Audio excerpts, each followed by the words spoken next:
Back from lunch. Let me see if Dr. Romano's still busy at work. There he is. Dr. Romano, don't you ever take a break? All right, come on around. Let me show you what we got. Okay, well, I just took a nice lunch break. Sorry you didn't join me.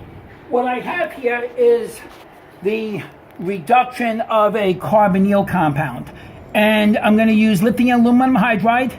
I could have also used NaBH4. So whatever I do in this problem, it will be analogous with the NaBH4.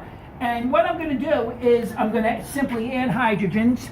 It's going to break the double bond O, make an OH, and down here would be an H. Now, I just want to show you how this works.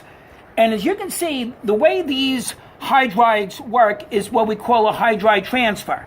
So I take either the NaBH4, remove the spectator, and it would be BH4. In this case, it's ALH4. We transfer a hydride. And as you can see, the hydride goes to the carbon. And then the carbonyl opens up. We take the aluminum and form a complex. And then simply water will break the O aluminum bond and put on the OH. The tricky thing to understand here is that this H that came from the reagent, the hydride. The H that went across the O came from the water. Now, the reason why this is important is this can get very nasty and very tricky if I started playing games with a deuterium atom.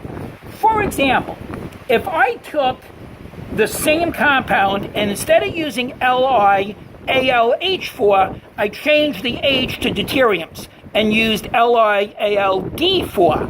Well, if you remembered, the reagent gave the hydrogen to the carbon. So that means that the D goes to the carbon, and since it's regular water, the O gets the H. That's a very tricky problem on how I deuterated something. Wow, I'm following you, Dr. Romano. In this example here, I have lithium aluminum D4. Ether will just be the solvent. And you use D2O.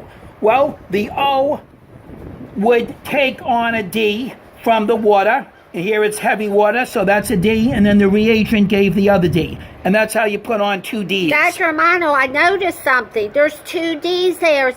Did you do that for the DAT Destroyer? Nope, that's just a di-deuterated compound. Now, in the last part, I have lithium aluminum hydride, and I use D2O.